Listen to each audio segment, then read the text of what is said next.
Welcome to Title Talk, a podcast for real estate investors where we cover tips, tricks, and trends in the industry. This podcast is all about providing valuable insights to help you maximize your investment opportunities. Whether you're a seasoned pro or just getting started, Title Talk is the place to stay in the know and get inspired. So grab your headphones, tune in, and let's talk title. Welcome to Title Talk. I am Jamil Damji. And I am Dena Jones. This is a real estate investor podcast, and we are going to be talking about all of the different ways that we as real estate investors can leverage our title companies, also different ways that we are investing, ways that we are finding deals, how we can work with specific vendors in the industry, and best practices. Dena, how are you? I'm good. How are you, my friend? I'm so good. Man, first, I think, people are going to be like, whoa, who's Jamil hanging out with? Who's this Dena lady? Well, guys, let me tell you, first and foremost, Dena Jones is a dear friend of mine I've known for near a decade here in Phoenix, Arizona. She is at Fidelity Title, but, when I first met you, what was the first job that you had at Fidelity when I first met you, by the way? I was hired as a sales executive. Sales executive. Yeah, okay, so in our Tempe office, the big blue building. Yes, right yes. on the water. Yes, nice place to go work every day. Yeah. And your job was to court investors, like find investors who are doing business and have them come and direct their files to Fidelity Title. Yes. And you did a great job, by the way, because you found all of the heavy hitters. You still work with every one of them that I know.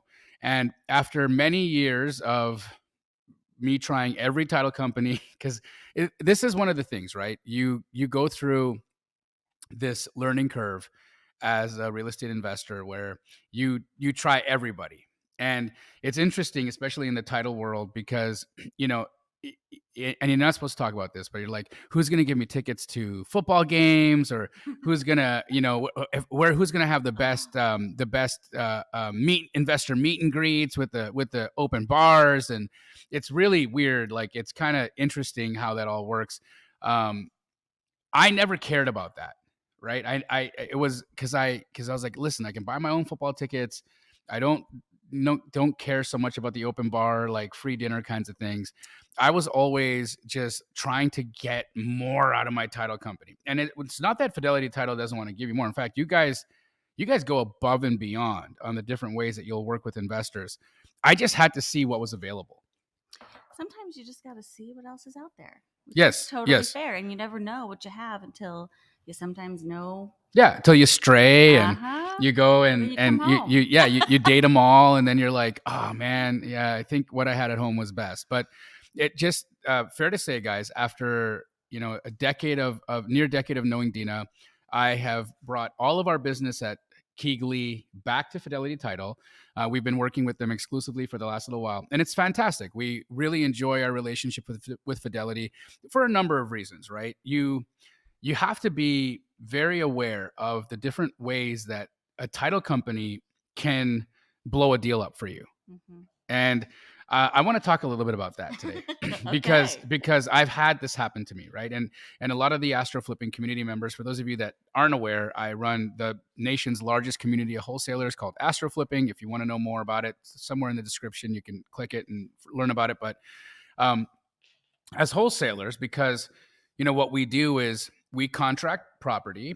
We put it under equitable interest, so we get our right to buy the property, and then we sell our rights to buy that contract. And that mechanism of understanding what we as wholesalers do is really important, because I think that's where you hear these, stories where an investor will go to a title company and say, "Hey, do you do assignments, or do you do double escrows?" And then they'll say, "That's illegal."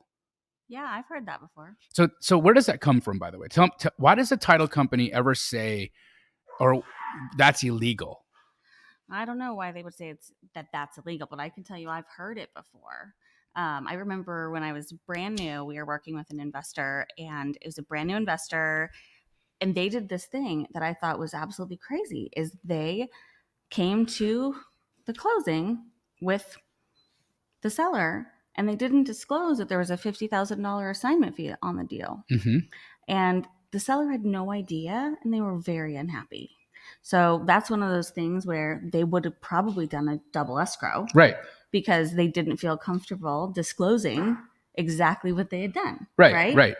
And for those of you that aren't aware of the differences and the nuances, so as wholesalers, right, if you're going to do an assignment, then your assignment fee will actually show up on a HUD.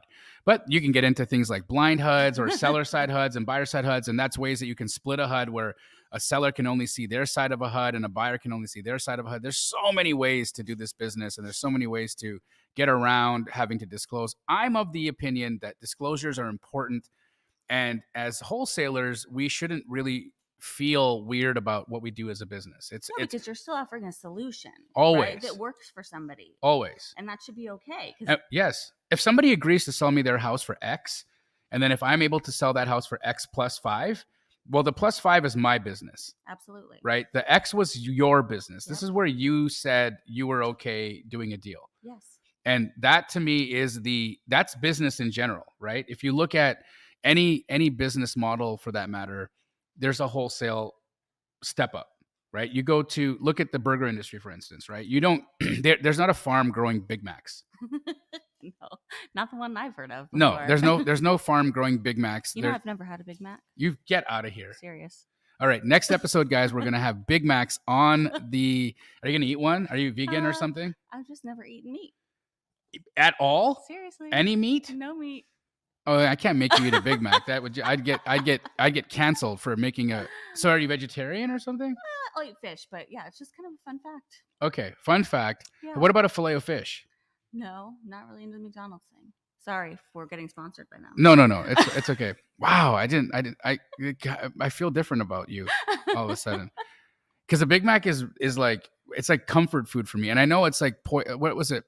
Who was I sitting with? Bobby. I was sitting with Bobby. We were in Colorado and we had too much to drink the night before. And the next day I said, you know what? I feel like a Big Mac. And then he's like, yeah, I could get down with that. And then as we sat down, we started eating. And then in the middle of eating, he said, you want to know how I feel about this? I said, what? He's like, this is all poison. Everything in here is poison. This is just poison in a box, but it's good poison. And I'm like, okay. I don't feel that way about Big Macs or McDonald's. There's feel like a movie about that, though. Isn't there a movie about like exposing what happens when you eat too much of one thing? Like yeah. I think it was I think Super Size Me or something like that. Me. Yeah. Yes. Yeah. And they showed how a fry had, or like they like preserved a cheeseburger for a whole decade. Anyways, they don't have a farm growing Big Macs, right? Correct. But at that farm, they grow potatoes, they raise cattle, they have, they grow lettuce, all the little things that go into a Big Mac. And then everything is worth less money in its natural state or its original form, right? So the cow, where the chuck comes from for the beef, that's slaughtered, processed, packaged, transported, and then reprocessed. Like there's so many step ups in it. Every little step up, there's more value added to the hamburger or to the cow or to the patty. And the same thing happens in wholesale, right? We take raw materials, and I look at a house that is overgrown lawn, completely like just wrecked, a wrecked house as like raw material. And for the most part, these houses can't be lived in. They can't be financed. They're a blight on the neighborhood. There's drug use. There's all kinds of terrible things going on in there. And it's dangerous, right? It's dangerous for these homes to sit, and they lower property value. It is what it is. All of a sudden, wholesaler comes, contracts the house, sells that contract to somebody else, and then they are trying to close the deal, and they find a title officer who says, this is illegal. You can't do this.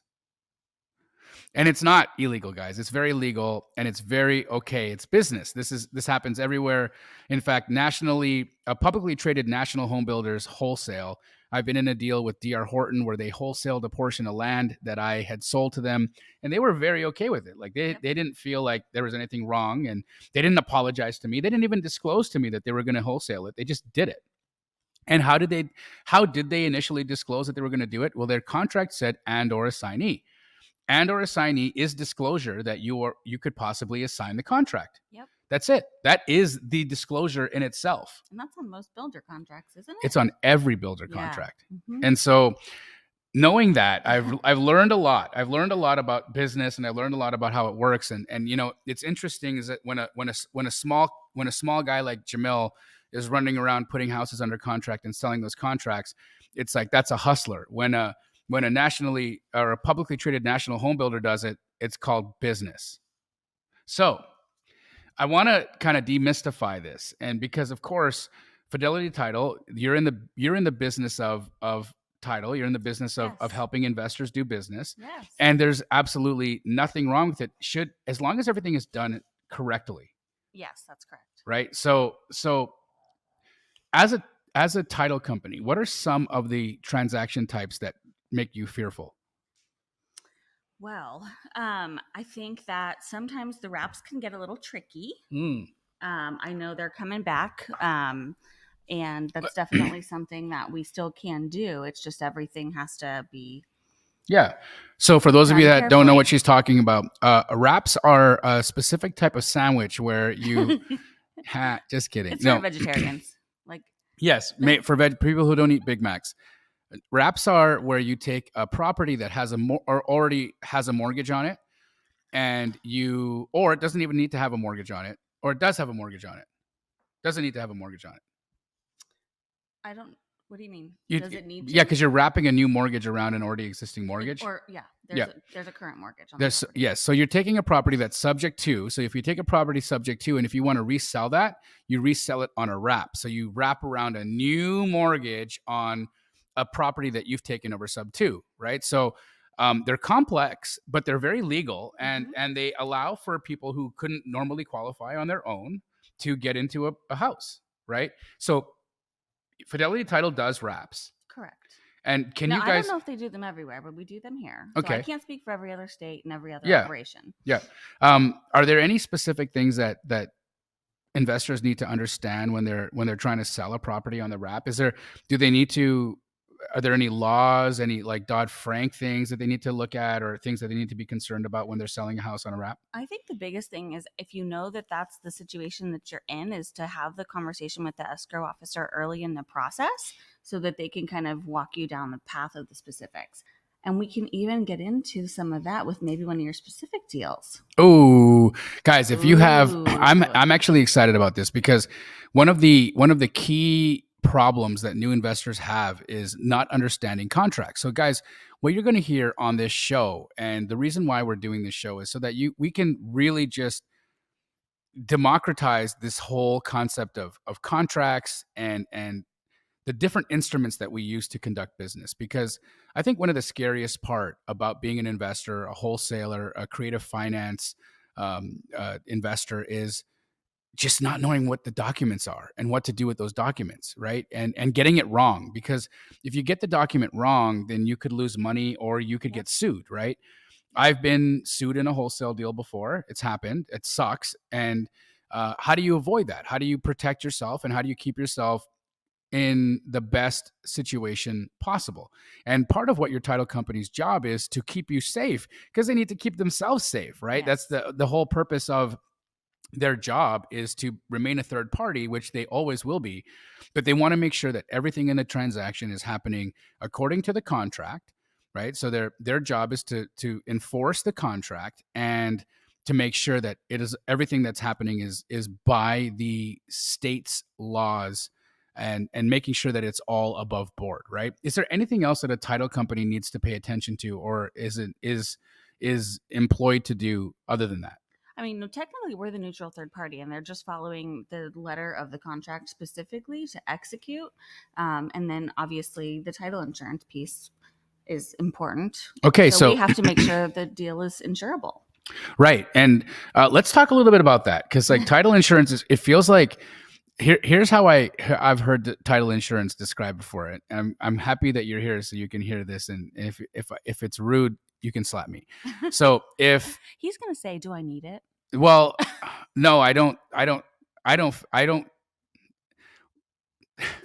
So title insurance is like, you go to the grocery store and the person at the checkout rings you up, and then they put all the groceries in a bag, And then on your way out the door, the general manager of the grocery store comes and taps you on the shoulder and says, "Hey, you have to buy insurance to make sure that the lady who checked you out did all the work right." And I'm like, "Well, what do you mean? She's your lady." He's like, "Yeah, but you still need insurance to make sure she did the work right, because if she didn't do the work right and you walk out of here with something that you didn't pay for, you might go to jail." Jail? Well, or get in trouble. Or have to pay. Or have to pay. But is that, would you say that title insurance is kind of like that? No, because there's all kinds of things that can happen that aren't always discovered. True. That somebody could, after the fact, do something crazy. Okay, so it's not about just the escrow officer or the title officer doing their job right. There's shady characters out there.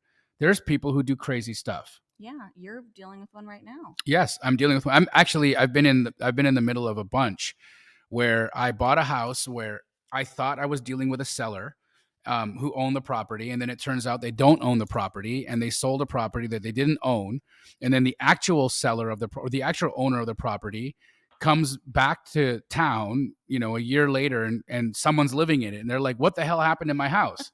And you're like, "Well, this house was bought and sold and renovated and then resold, and now this family lives in it." And these other people are like, "Yeah, but this is my vacation house. Like, what the hell is going on?" And so the title insurance had to unwind that entire situation, right? And that's why having title insurance is really important, because it protected everybody in that circumstance. Another situation that's happened before, where we had another shady character intercept money in the middle of a transaction, and wire fraud, and then the title company helped us get the money back, and that was very helpful and awesome. But guys, property fraud and fraud in general is rampant. It's very rampant in real estate business and transactions, and so having title insurance protects you there. What else would you say title insurance is good for? Well, I think, every state, it's always going to vary too. So the kind of policies that you can have are also going to vary. I mean, I think it's one of those things, like, if there's something that might have happened way back when that was not discovered on the original chain of title, it protects you from being able to sell the home again. Right? So if you ever want to go to sell a house, I mean, you have to make sure that if something did happen, that you've got protection so that you can actually go to sell it if you want to move. Right. So the title policy is what gives us, because you guys are basically taking the liability. Correct. And saying, like, "Hey, if something happens, we'll pay the claim." Right. And we pay claims often because it's just part of the business. Right. So yes, title policies can be expensive, but when you think about being the insurer in that, they're, like she said, there's title policies are paid out all the time. And so, they're like, what do you guys bat? Like 95%? Nothing happens? Oh gosh, I don't know that percentage, but I know we pay a lot of claims, and I know we've got very high claims reserves as well. Wow. Okay. And that would just be Fidelity Title, not all title companies. Oh no, absolutely not. I mean, there's definitely some situations I've heard of, even for some friends recently, where their title company they were closing with didn't have any reserves to pay the claims, and that's when they have to go back to the investors and do cash calls and all kinds of other crazy things. So yeah, not all title companies have reserves. Wow, I didn't know that. It's like not every person has money in their savings account. Right. But it's like an insurance. They're driving a Maserati. You feel like an insurance company should have reserves to pay a claim, but it's not necessary. Mm-mm. So you don't need. I could be. Should. I mean, they should, because if claims come in, they need to figure out a way to pay them, but they just don't all budget for that. They don't all budget for that. Well, that's great. So, this has been fun, but I wanted to get into a little bit of the nitty gritty of title, because there's some things that investors need to know when they are doing business with different title companies on how they can make sure that they've got a good relationship with their title company, right? So I've got this idea for a section of this show where I want to call it title turn-ons and turn-offs. Ooh. Yeah. So we're gonna get real gritty with it here, guys. We're gonna turn this into the steamy section. So Dena, what are some of what is a title company's number one turn on? Loyalty with our partnerships for Loyalty. sure. Okay. Yes, I think that's definitely up there. So when I left Fidelity and went around town and dated every title company, I turned you guys off. Yeah, we were still friends. We still stayed friends. We still stayed friends. but yes, I loyalty. knew you had to learn a lesson, and eventually Always. you'd come back home. You do. But loyalty is number one. What about the next thing? I mean, just people that do good business and that they're good communicators and that they're respectful. I can tell you that it's definitely a challenge when somebody's coming to sign that's a seller that's irate that there's $100,000 assignment fee and they had no idea about it, and the escrow officer is the one that's got to tell them. That's right. a turnoff. That's a turnoff. So non-disclosure or not knowing the correct documents. Because look, if you're making $100,000 profit on a property, you don't have to necessarily disclose that to a seller. You can just do what's called a double escrow, where you just take title to the property and then resell the property, and you can do that all within the same basic transaction. Well, it's not the same transaction, but within the same time frame. Like it's a flow through transaction where the funds from your buyer will actually pay for the funds for you to close your AB contract. And it's something that we can do here in Arizona, where I can actually buy and sell a house without ever having to come to the title company with any of my own money. How magical is that? It's pretty magical. And then I get to leave with a check. Yep. And nobody's mad. Nope. Seller's not mad. Title company's not mad. Everybody's happy because everybody got what they wanted. And we love it when everybody's happy, don't we? Would you say that double escrows are preferred on high assignment fees or high margin wholesale deals? Yes, I think that that's definitely what most people prefer. What profit margin would you say it makes sense to swap from an assignment to a double close? Anything you're not comfortable with, right? So I think assignment fees in our market today, they vary. I mean, I've seen some deals where people are just like they're happy to break even because they promised that they were going to close on the deal and some things happen and they're not making as much as they can. Sure. Some people are happy with $1,500 right now because they're still getting a deal done. I'd say $5,000 to $10,000 is probably about average right now for assignment fees. Would you think it's any different? Yeah, we're about 10,000 on average for an assignment fee, and I never have any problems with those. I don't have. Listen, even if I'm making 20,000 on a deal, I don't necessarily feel like I have a problem with it. No. But I feel like if I'm making more than $20,000 in a deal, I should probably take title to the house and resell it. Yeah, we've got one closing on Monday. Actually, I was talking to the investor on my way over here, and absolutely kosher. What's the profit margin there? 20,000. 20,000. Is that one of my deals? No. Okay. No, but it's a $200,000 house. That's great. That's pretty good. Yeah. That's great. Yeah. So I want to know. Yep. And maybe our listeners want to know, how did you get into this business? Man, it was funny. So I got into wholesale, honestly, accidentally. So I started I don't wholesaling. believe in accidents. No, it's not. It wasn't accidental. This serendipitously, I should say. I got into wholesale walking my dog in Canada. That's how I did my first wholesale deal. I was in the media business, so I was basically convincing businesses that this thing called the internet was a real thing and they should stop dumping money into the phone book, into Yellow Pages for advertising, and they should buy a website because their company eventually will be found online and people will go to this machine called Google and they will look for your company there. And it was a tough sell, but I did really well at it. I actually sold so many websites that I put my company out of business because we actually lost $100 on every website that we built. Wow. Bad business model. Bad business model. You're paid to sell websites that lose money. That yeah. Doesn't make sense. Well, it was a new company and, budding entrepreneurs who didn't quite understand their model quite well and all their costs. Okay. So the other side of that was it put me in proximity to my business partner, who is a bad business guy, by the way, because he's the one who said we should sell $600 websites that cost us $700. But anyways, he was also a property developer with his father. He was a young guy, and his dad would take these old bungalows and demolish them and then build these luxury duplexes in their place.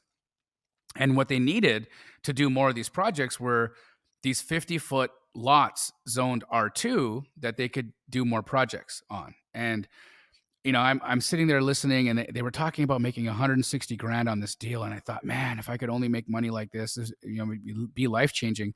So I tried to ask what I could do to get involved, and they were just completely dismissive. They said there's nothing I could do. And then finally, I heard them say, well, we do need more houses. And so the next day, I'm walking my dog. I walked by this house that I had tried to rent 3 months earlier, but it was $200 out of my budget, and it was still for rent. So I called the lady and I asked if she'd be interested in selling the house instead of renting it, because she obviously wasn't successful renting it. And her answer was sure, if it was the right price. So I asked what that price was, and she said $350,000. Like, everything's always for sale for the right price, yeah, right? Right. So I run to the office and I asked my business partner and his dad how much they'll pay for this house, and they said $400,000. So now I have a $50,000 problem to solve. So I spent the rest of the day trying to figure out how I could raise $350,000. Nobody wanted to give me any money. I didn't have any family that wanted to give me any money. We were poor, right? So like there was just no access. The next thing I did then was what I knew how to do was start calling in the yellow pages, because that's what I did for my job. And I went down and I called attorneys, and I got all the way to the letter S, because this lawyer. You started at A? I started at A. Okay, A, B, C. Yeah, all the way to S. Okay. And David Steed was his name. David Steed. He is disbarred now. David Steed. Sorry, David Steed. I would have made him so rich, because I've said his name like hundreds of times on podcasts, and I'm sure people have looked him up and found that he's disbarred. I don't know why he was disbarred, but too bad. David Steed, he told me what this magical thing called wholesale was. He said you can buy a house and sell a house using 2 contracts without ever needing to buy the house. Mic drop. Yeah. And so that's how I got into it. Yeah. How many years ago was that? Over 20 now. Wow. Yeah. And how many transactions do you think you've done in the last 20 years? Well, at Key Glee, it's over 6,000. But in the last 20 years, I don't know, 7,500. Yeah. A few, yeah. Lots of deals. Lots of deals. More deals than I know anybody else has done. I can say that I've been very fortunate to have been around some incredible people that taught me a lot. Chris Simon being one of them. He's a mutual friend of ours. And when I came to Phoenix, Chris was one of the first people that I started doing business with. And I credit him to a lot of the things that I was able to really understand about this whole model of wholesale and dispositions, for that matter, right? Because Chris is a dispositions guy, and he took the approach of, okay, why don't I build a buyer's list?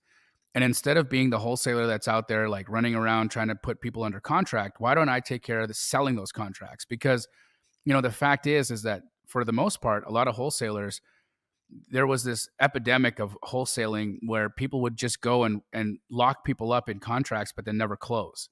Right. We also, by the way, title turn off somebody that can't close most of the time. Right. So, okay, let's talk about that, right? So that's a turn off. So how many wholesale contracts do you say cancel because they don't have a buyer? Well, I mean, I think it depends. A lot of times, like with your group, for example, I mean, we'll open the escrow at the front end, but we won't necessarily pull prelim until you're ready to assign it, right? So those don't technically go against the cancellation rate, but we learned that the hard way, because I think it was canceling like 90% way back in the day, right? Right. And now, I mean, we're closing at least 70%. Yeah. So think about that, guys. 90% possible cancellation rates. Like that's a lot of houses to cancel in the beginning. But what she's saying when she says, don't have your title company pull a prelim, it's like what that means is there's costs incurred at a title company, and pulling a preliminary title report, which is what a prelim is. That's the document that they spend money on to tell them all of the encumbrances on a title. That's going to tell them mortgages, liens, judgments, any other clouds that might be there, and or any other recordings like utility rights of way or CC&Rs, anything that is going to be pertinent to the title of that property, right? And so what does that typically cost a title company to pull? I think it's about $500. Wow. Okay. Yeah. So think about that, right? You go and you open up escrow at a title company and they pull a title report and you cancel. $500 cost eaten by the title company, and then you don't get that back because title companies only get paid when the deal closes. So you guys are outlaying money on the front end. We're still paying for the service because they did their job regardless of the closing. How often do you think that continues to happen? Like, do you have new wholesalers that come in and don't understand that and then cost you guys money? We try to set it up right at the beginning and educate, the new wholesalers about, hey, by the way, we're going to give your seller security and we're going to open the file, but we're not going to start working on it until you're ready to assign it. And it's just a fluid conversation. Awesome. And are there any issues that you think the buyer or the seller need to think about when that happens? Can that slow a transaction down or cause any issues? I mean, it takes time to pull a prelim, absolutely. But usually you have time to close the escrow and plenty of that written into the assignment. And the seller is not, usually it's flexible closings too for the closing dates. Got it. So another thing that I've noticed here in Arizona is disclosures, right? We have a new disclosure law here where we are required to disclose if we're going to wholesale a contract. And so one of the things that I write, it's new, but one of the disclosures that I write on my contracts is buyer is an LLC in the business of purchasing real estate for a profit. Buyer may exercise any number of exit strategies, inclusive or not limited to fix and flip, buying to hold, and or wholesale. Nugget. This will be determined during the inspection period and is at buyer's sole discretion. That is gold. Right? Gold. One of the most amazing disclosure lines ever written in the history of wholesale. But why is it written that way? Because it says, look, I'm an investor. Wholesale is an exit strategy. I may wholesale, I may fix and flip, I may buy and hold. Not your business. I'm an LLC in the business of buying real estate for a profit.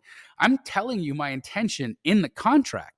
I'm telling you exactly what I might do. I might fix and flip this. I might buy and hold this. I might wholesale it. I'm doing something to make money. Don't think that I just bought your house because I like your wallpaper. Do you like wallpaper? I mean, I haven't used wallpaper in a long time, but I do like wallpaper. I like wallpaper now. Well, there's some cool stuff. There's some really cool wallpaper these days, for sure. But yes, that disclosure is super important, right? So what happens now if you have a contract from a wholesaler that doesn't have that disclosure? Do you have them go and write it in, or do you guys not say anything, or is a seller can cancel a contract if that disclosure is not in there, correct? A seller does have the right to cancel the contract if they do not have the disclosure. But what isn't clear yet is who is supposed to be policing whether it's an investment transaction or not. So the burden of that doesn't necessarily fall on the title company. Oh, wow. Okay, so interesting. But it could eventually. We just don't really. That's the part that's a little gray still. Got it. I would imagine it should be the title company because they do call them escrow officers. Officer? They're not an officer. Aren't they escrow officers? They are escrow officers.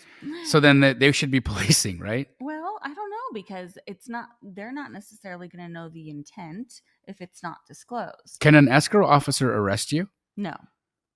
I don't know unless they were a police officer on the side, maybe. Do escrow officers have badges? No. Okay. Not that I'm aware of. But I did hear the CFPB, the one that's in charge of that, carries a gun. Really? Yeah. But that's only here in Arizona. I think so, yeah. Yeah, but yeah, but the crossing guard carries a gun here, so I don't know if that really matters. Do you carry a gun? I don't carry a gun. No, I have guns, but I don't carry one. I'm a firm believer in the Second Amendment. I just don't exercise the right because I'm a peaceful guy, and I feel like if I walk around with a gun, then a gun will find me. You are a peaceful guy. Mm-hmm. How many times have you meditated today, my friend? None. I've been writing a book. And you're finished. And I'm finished. So I'll meditate afterwards. But writing a book is meditative, I have to say. It's like because you're like bored. By the way, I'm super proud of you. So you are writing the first ever book on wholesaling for bigger pockets. Correct. And it just got finished. First draft today. Yes. It's amazing. I think 270 pages. I wrote every word. You did? You didn't use ChatGPT?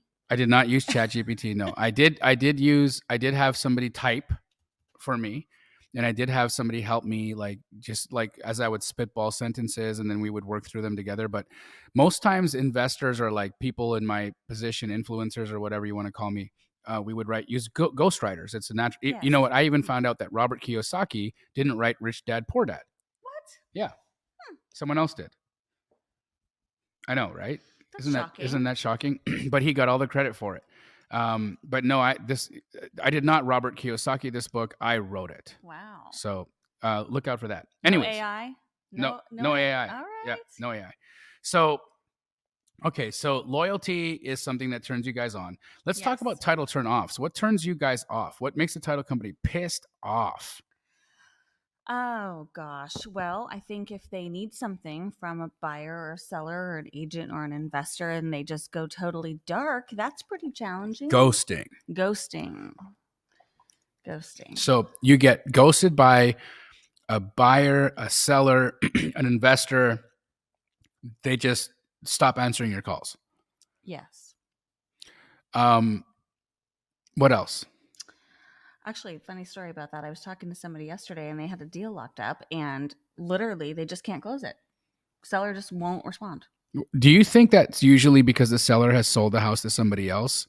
I don't know. I told him to go knock on the door. Would you recommend recording a memorandum? I think a lot of times people do because they've got equitable interest, right? And I mean, a lot of investors are actually recording their calls now.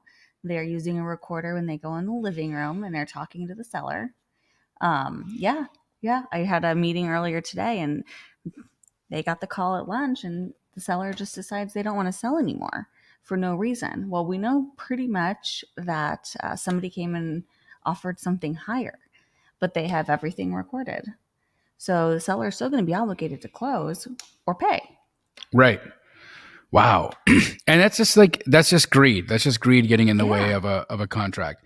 And look, and honestly, it doesn't even make sense to me because they normally, like, somebody goes and offers you higher, they're telling you usually like, oh, I'm already under contract at this price. Right. And then they're still trying to offer a higher offer. That's not good. No, there's companies here in Phoenix. Their business model is they'll see a wholesale deal get sent out. They'll go knock on the door and then they'll go say, hey, I'll give you, this is what this contract is being sold for right now. What did you contract at? So you see how much money they're going to make. Okay, great. I'm going to give you $5,000 more than they gave you. Let's go and close it today. Yes, that's happening. That's happening right now. Mm-hmm. And is there anything that can be done to unwind that transaction? Unwind the transaction. I mean, I think that behavior is not good. Personally, I think that there's other ways you can find business than going behind somebody. Yeah, you don't last very long. Yeah, doing stuff like that. Yeah, there's a blacklist of those people. I think. Yeah, we know. Yeah. Yeah. There's a specific individual here in town that I think has run his course and has basically burnt every bridge and relationship possible. But guys, don't do that. That's shady and it's not going to get you anywhere and you're not going to make a lot of friends. We like making friends. Yes. Okay, so ghosting turns you off. What's another thing that sucks for a title company? Or how else can we lose you as a business partner? I mean, beating up our escrow officers, like verbally and being very aggressive and things like that. People that are really difficult and hard on them. They've got a hard job, and they've got a lot of files. They've got a lot of clients. They're trying to keep everybody happy. Is that a common thing? People just being abusive? Yes. I wouldn't say it's a very common thing, but it does happen. Is it just like is it because investors, they have this idea that they're high and mighty because they're buying houses and they're rich, and so maybe they feel like the escrow officer isn't as high status as them, and so they just come in and act disrespectful and rude because they feel superior? I don't know, but I bet you there might be somebody watching who could answer that question. I've never asked them. Usually we're just like, please be kind. The only time I think I've ever lost it, and I didn't lose it at an escrow officer, but I lost it after we hung up the phone, was an escrow officer who, just kept sending me to voicemail. Like I called and called and called and called and called and called and called and called because the deal had to close, and like I had a seller losing their mind, and it was just so much things, so many things going on, and the escrow officer just kept sending me to voicemail over and over again, over and over again, like just it was impossible to get through, right? And so. And I would tell the person at the front desk, like, I'm so sorry. Please don't send me to voicemail. I really need to talk to this person. The seller is about to like lose their cool, and this whole deal is going to blow up. They're not going to come and sign. Like I just need to get so and so on the phone, and then they're like, okay, one moment, and then voicemail. And so I do have a recollection of throwing a phone at a wall once when that happened, but I didn't actually lose my cool to the person. I just lost my cool privately. Well, did she ever take your call again? Yeah. She never knew I threw my phone at the wall. She didn't see that or hear it. I had a hole in my wall that I had to deal with, and everything worked out fine. I think that's the other part of it, is that if you give everything enough time, it'll work out fine. Like nothing's as bad as you think it is. But when you're first getting started and like you're just starting to make a little bit of money, or you're like just getting started and you haven't made a lot of money, but you have the potential of making some money, you get stressed out. Like you get weird. Like money makes you do weird things when you don't have it. Right. And so I've seen from my own self just aspects of my character that I think could be better, or would have been better if I was just as rich as I am now. We always, hindsight's 20/20. Yeah. So to old Jamil, smarten up. Oh. Do you talk to him much and tell him? No, he's dumb. He's dumb. He's just, okay. So advice for new investors. I think that's a good one. Yeah. So advice that I would give to a new investor. Yeah. Well, I think first and foremost, it's a relationship game. This is not if you're in wholesale or creative finance or buy and hold, and you're in this like thinking you're on an island, you're not going to last long. It is lonely on an island, first and foremost. Yes. Secondly, there's no options to collaborate, and not realizing how important relationships are. Dena and I were talking earlier today. I have, like I had mentioned his name earlier in the show, Chris Simon. He's somebody that I've done business with for a long time, and our relationships have had its ups and downs. Like we had times where Chris and I weren't the best of friends, and there was a little tension. And there's also times where we're like very good friends, and even today, we're very kind and like caring of one another. You you invited him to speak on one of your panels coming 100%. up. Keekly. Yeah, look, at the end of the day, I can always look back and say, who taught me in life? And Chris is one of those people that taught me a lot. So I owe him a lot. I owe him gratitude. I owe him respect. And it would be completely wrong of me not to be just humble by how much I learned having him as a friend and a business associate. So it's just those things. Like you grow up and you learn, and you see all the people that have helped you, and you see all the people that have hurt you. Yes.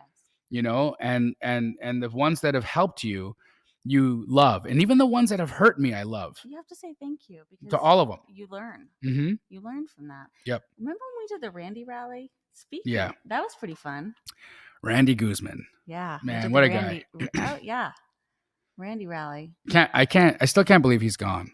I can't either. But I think it was 8 hours, like a telethon style investor education of all people that, did business with him, wanted to give back to the family. And Chris, that was his idea. He inspired that whole thing. And I was like, we're going to be on Zoom for 8 hours. Oh my goodness. I think you guys raised like $50,000, right? Well, that, and I remember what happened at the end. You guys also decided that anytime you were doing deals together, you were going to donate back to the girls. We did. Which is pretty special. We sent them, we have sent them some money, and we should probably do something again for them pretty soon. I still text Jack. I think I texted him last week. I just texted him out of the blue. He takes like a month to respond. sometimes. So he must be good. He's just like, living life. He's just living life, being happy, you know? So, and the next piece of advice that I could give to investors, you're not alone on this. This is a relationship business, but I would say, honesty, right? When in doubt, be honest, transparent, and disclose.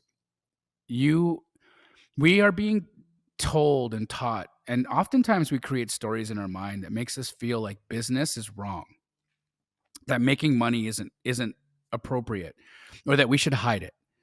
And I can't tell you how far from the truth that is.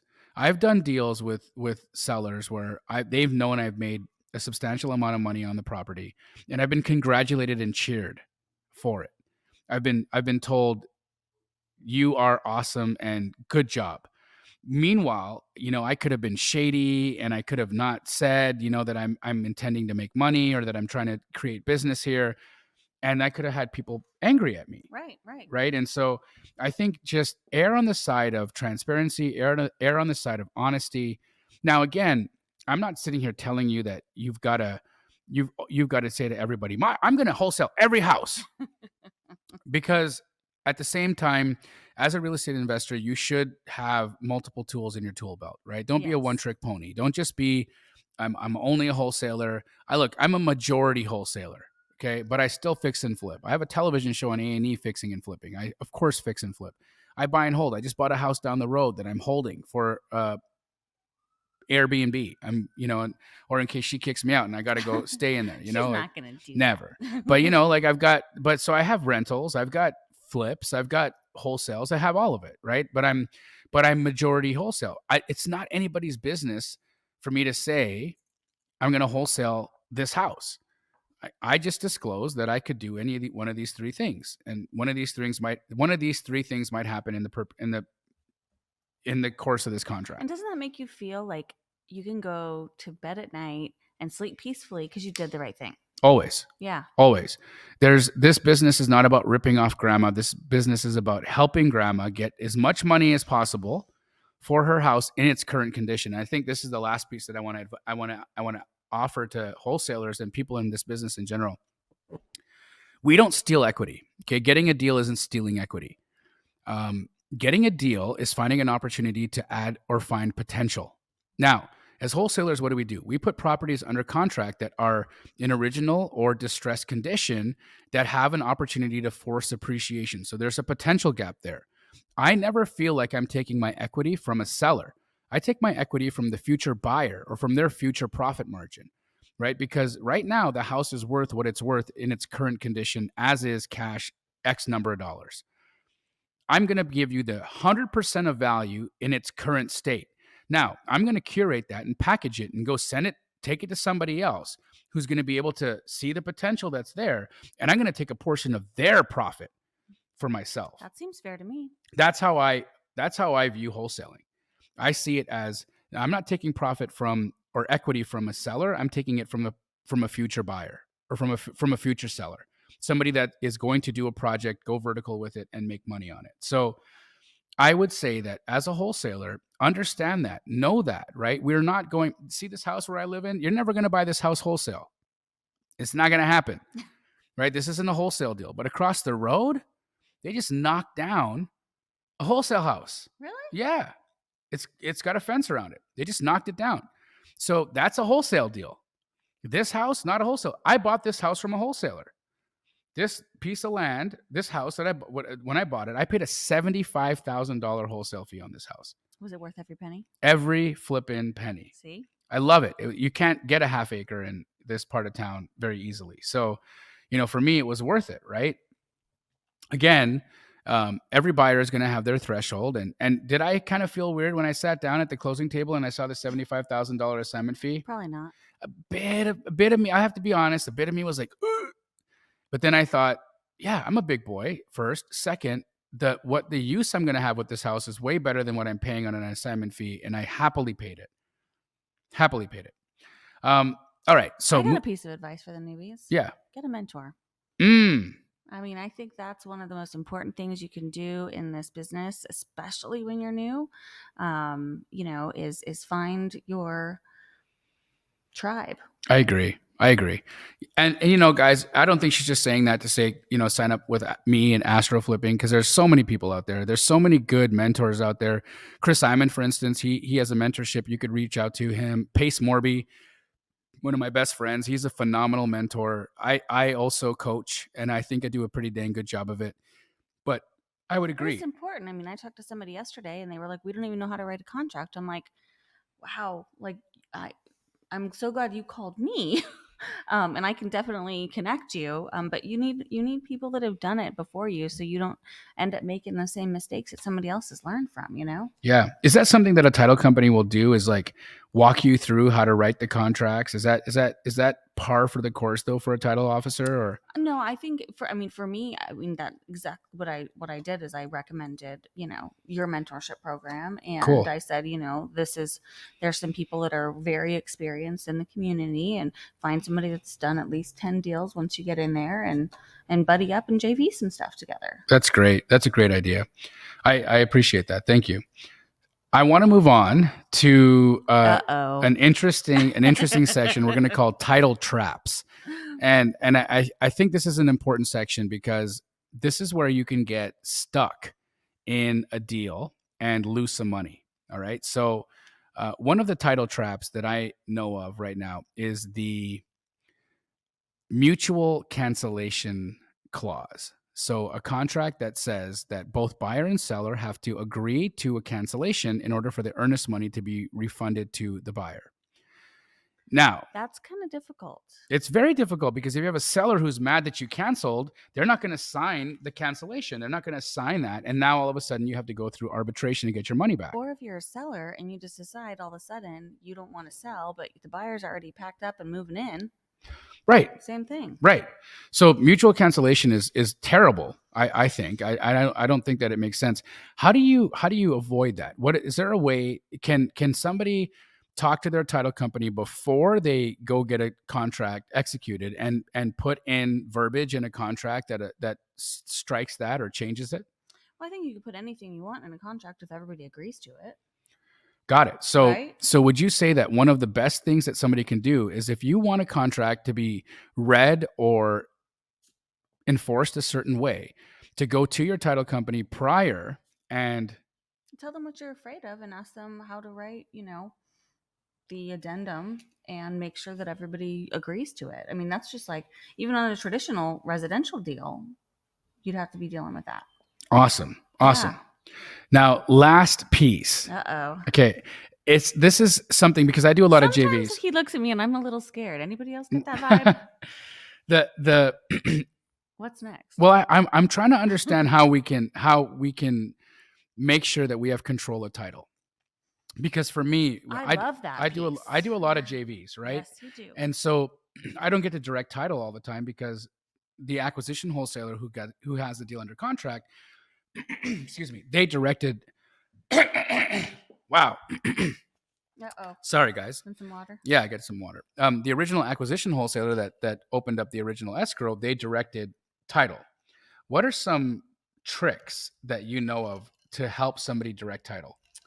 Well, I think that when it comes to directing title, whoever is going to be the better negotiator is always going to come out winning, right? So, I mean, a lot of times I've got some folks that they'll agree to it, all right, like this is the first time I've ever worked with this other investor. I'm going to let them try their title company one time, and then it's not going to go so good, and so it's real easy on the next one to say, hey, look, I tried yours. It didn't go so great. Now we're going to develop a relationship with Fidelity, and you're going to see the difference, right?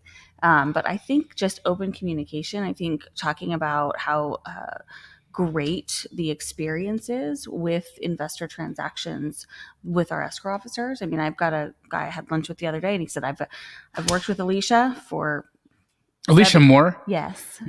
Hi, Alicia Moore. I've worked with her. I've closed over 200 transactions with her, and she's never, ever dropped the ball on one thing. And no, she's phenomenal. Stressed out. So, like, if you can share those kinds of stories, I think it's a lot easier. And just ask, because a lot of times they might say, I want to use this title company, but they don't really have a good reason why. And, at Fidelity, we've got a lot of good reasons why people should use us. I mean, we also offer investor discounts, and all kinds of other things. And, having an escrow officer that's really got a relationship with you, she knows how to close your stuff, then the back end of everything goes a lot smoother too. Some of them, they say, regardless of what part of the transaction they fall, they're like, I need to keep my office staff happy. And the only way that they're happy is if they close with Fidelity.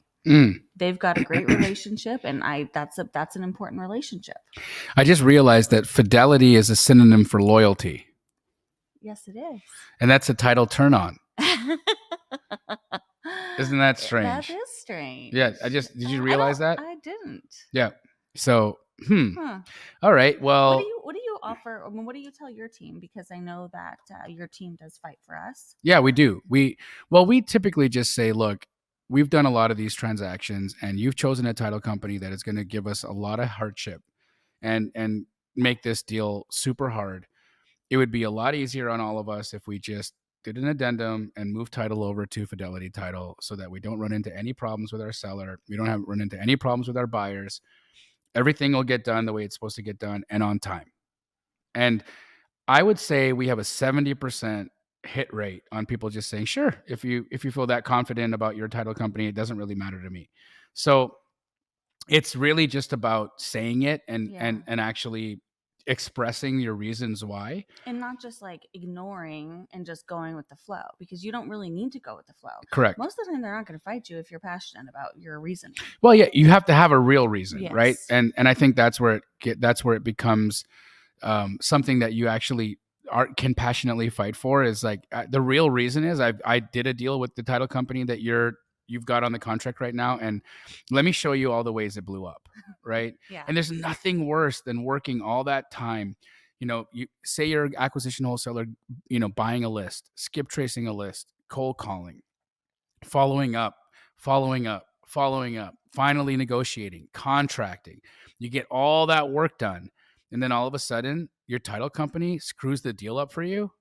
Like, get out of here. That's the worst way for a deal to unravel is like another person coming into the deal and messing stuff up. And I've had title companies where they mix up, the assignments. Oh my gosh, yes. They like tell everybody the wrong things, or it's a double escrow, and so they're not even supposed to disclose the second file, but they talk about the second file, and they shouldn't be talking about the second file. And it's like, all of that can get really hairy, right? And there's privacy laws and things that you can't talk about if that's the way that a deal is structured. For instance, a double escrow, just so you guys know, a title officer cannot talk about the second escrow because they're not a party. They're not a party to that file, right? So they're not allowed to say, "Hey, just so you know, there's a second file here where they've resold this house for $50,000 more." They can't talk about that. They're not a party to that transaction. There's a privacy law prohibiting them from knowing about it. Yeah. And so, I've had that happen to me. Yes. And it's the worst. So that's one of the things, guys. One of the reasons why you want to definitely work with a seasoned title company and an investor-friendly title officer. This show is fun because we also have a charity component involved in it.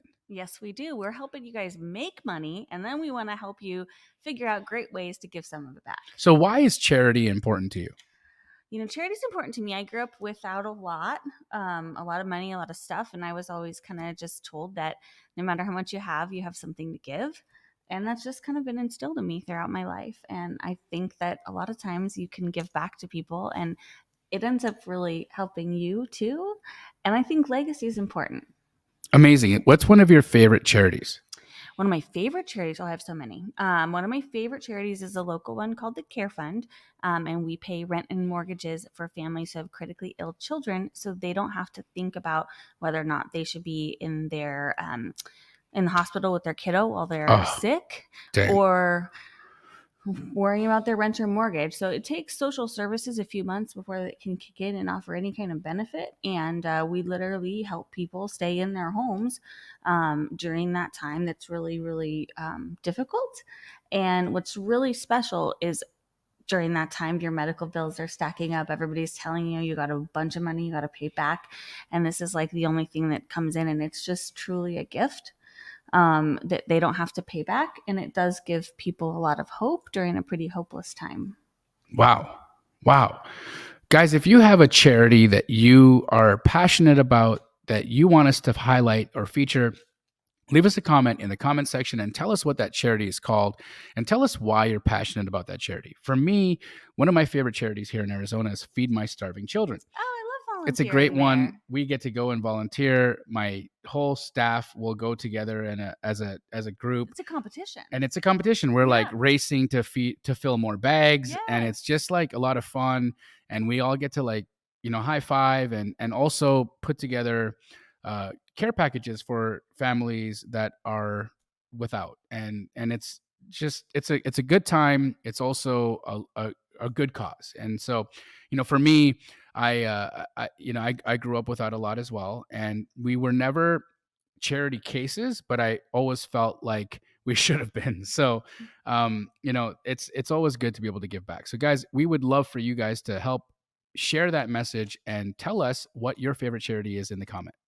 Now, last thing, Dena, before we wrap up, I just wanted to let everybody know a little bit into the personal lives of ourselves, and there's nothing more personal than your Google search history. So, I'm not gonna let you like edit it, but open up your phone and tell me what the last thing you Googled was. Only if you do the same. Okay. That's not fair because I know what the last thing I Googled was, I think. Okay. Astro Blaster. Really? I wanted to learn what this was. I just saw your video on this yesterday. Damn. Okay, so I was part of your last Google. Okay. Yeah. I've been busy today. Cool. Astro Blaster is you should have it if you don't already have it. It's a platform that allows you to reach out to real estate agents and other wholesalers automatically if you have a full-time job, and follow up with those conversations. Astro Blaster is the bomb. But this isn't about Astro Blaster. My Google was, is wholesale legal in Louisiana? Ooh. It is. It is legal, but you cannot market a property in Louisiana. You can only market your rights to a property in Louisiana. So you can only market the contract in Louisiana. You cannot market the property.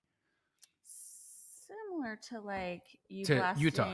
Somebody else's deal, though, right? Correct. Yeah. Okay. All right. Cool. So you have to market a contract. So if you, in your marketing, you have to say contract for sale. Okay.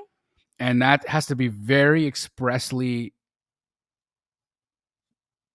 expressed. Yeah. Contract for sale, not property for sale, contract for sale. And this is one of the very important parts about wholesale, guys.